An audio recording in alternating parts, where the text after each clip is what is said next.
La historia secreta de Cristóbal Colón que cambia todo lo que creíamos saber. Bienvenidos Nopal Brothers y Nopal Sisters a este nuevo video del Nopal Timestamps. Mi nombre es Marvin Lara y hoy te hablaremos de un pasaje desconocido en la historia mundial, los verdaderos motivos que se escondían detrás del viaje de Colón que lo llevó al descubrimiento de un nuevo continente. Con la información que aquí hemos recopilado de diversas fuentes, veremos que en realidad la historia es completamente diferente a lo que nos cuentan y que probablemente Cristóbal Colón no era un simple navegante, sino un verdadero espía que supo aprovecharse de las circunstancias.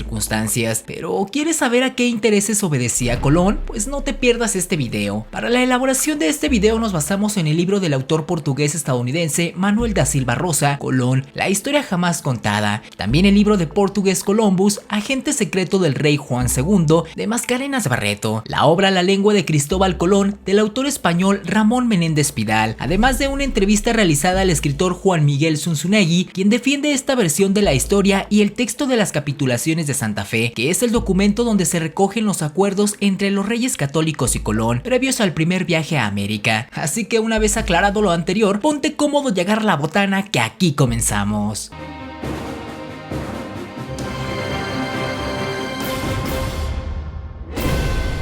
Número 1. El misterio que rodea a Cristóbal Colón. De Colón, a pesar de la relevancia que tuvo para la historia mundial, debemos decirlo claramente, se sabe muy poco de su vida. En la escuela nos enseñaron una versión de un Colón que todavía existen muchas dudas que sean ciertas. Quizá una de las mayores incógnitas es acerca de su origen. Incluso han surgido diversas teorías completamente diferentes, desde quienes sostienen la versión oficial que era genovés, otra teoría que dice que era catalán, otra que era hijo de judíos y que por eso tuvo que ocultar su origen en tiempos de la expulsión de los judíos de España. También hay quienes aseguran que era portugués e incluso de otras posibilidades como gallego, griego o marroquí. En fin, es un aspecto en el que nos podemos atorar, pues ha sido una fuente de especulaciones desde el siglo XIX. El consenso mayoritario entre los historiadores es que la familia de Colón era de la región costera de Liguria, que pasó su infancia y juventud en Génova y que posteriormente vivió en Savona. Número 2. El idioma que hablaba Colón. El mejor estudio sobre la lengua de Colón ha sido realizado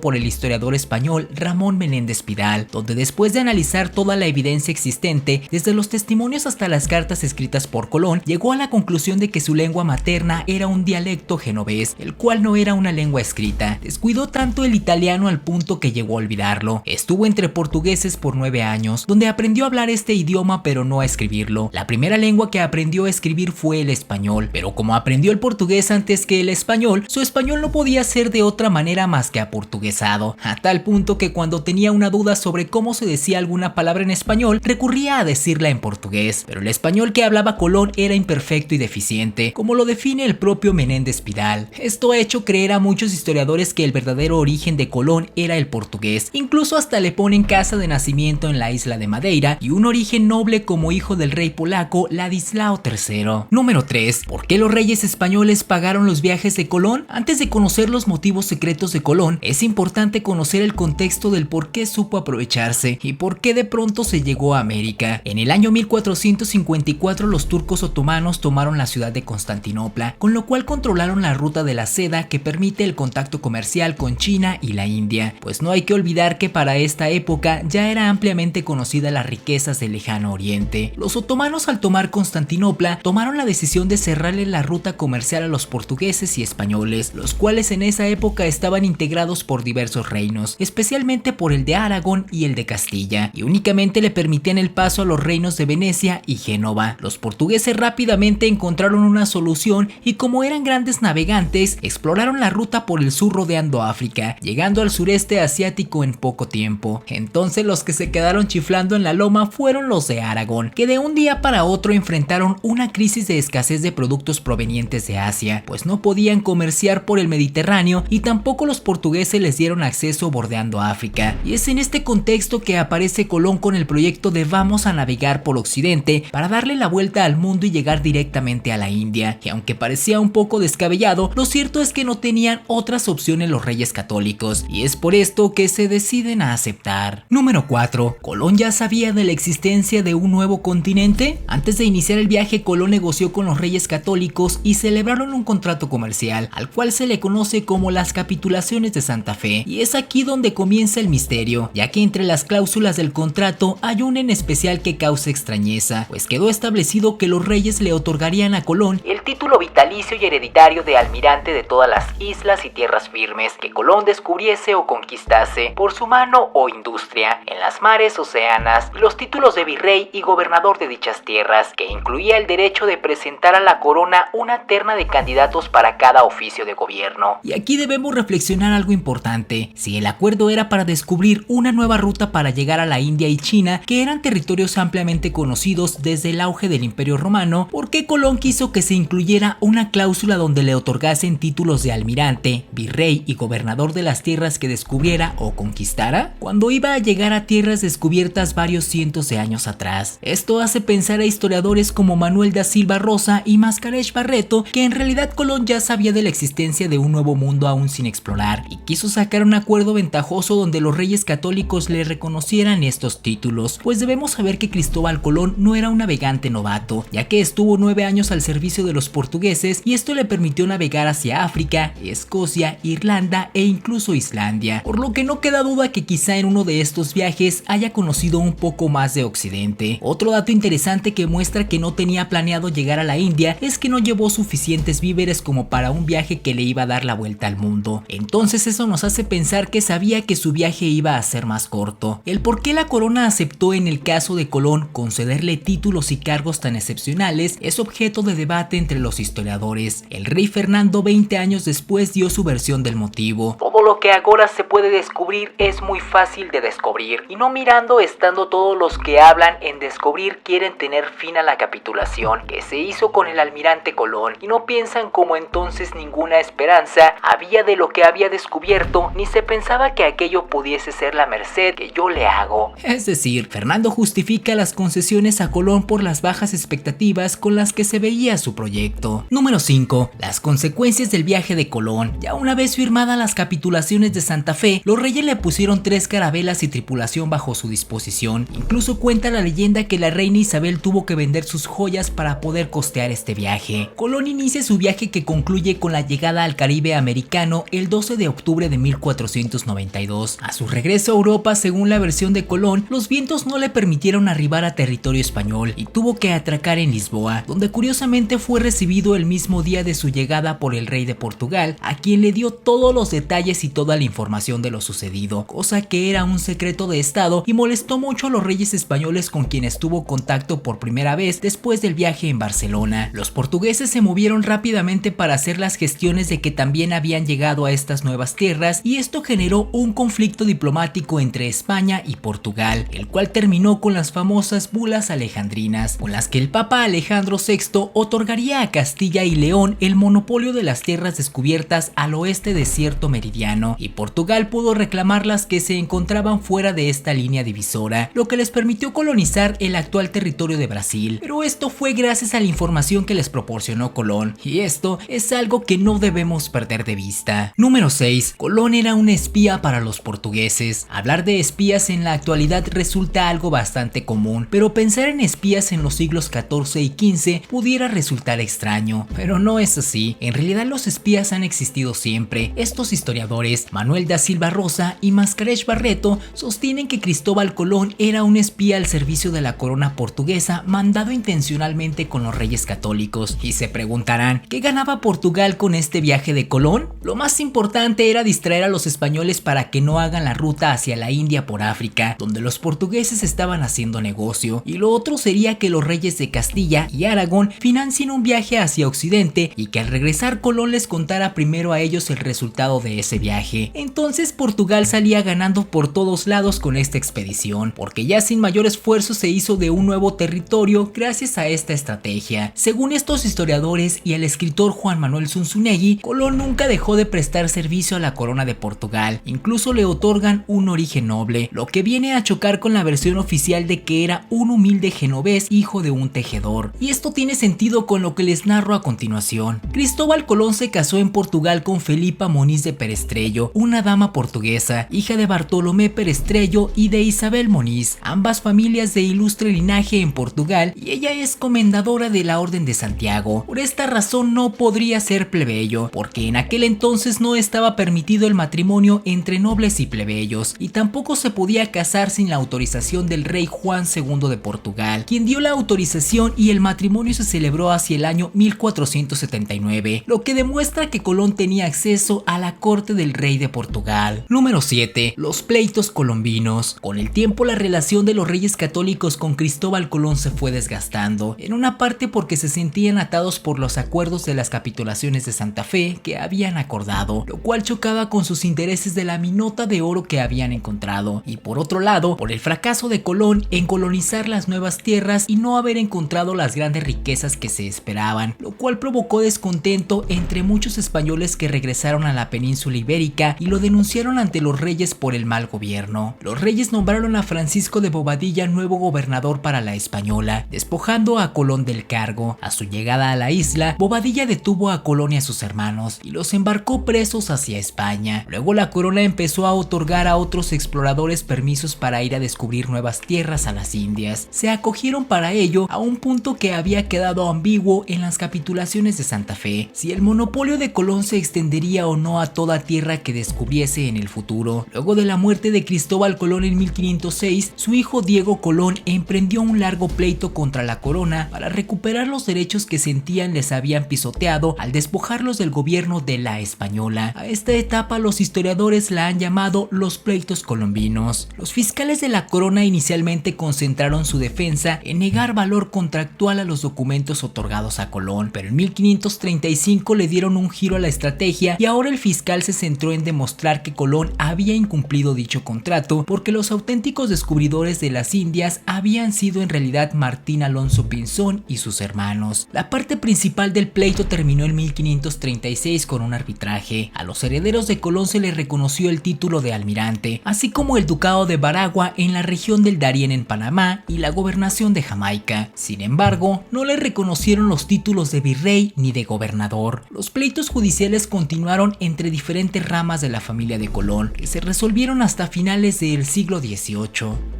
Muchas gracias Nopal Brothers y Nopal Sisters por ver nuestro video, y como siempre la opinión más importante es la tuya, por lo que te pedimos que nos dejes en los comentarios qué opinas de esta versión de la historia que asegura que Cristóbal Colón era un espía de los portugueses al servicio del rey Juan II. Estaremos muy atentos para leer lo que nos escribas. No olvides seguirme en mis redes sociales como Twitter e Instagram, y sobre todo suscribirte a nuestro canal y activar la campanita para que no te pierdas ninguno de nuestros contenidos. Tu ayuda es muy importante porque nos permite llegar a un mayor número de personas. Te esperamos en nuestro siguiente video. Nos vemos hasta la próxima.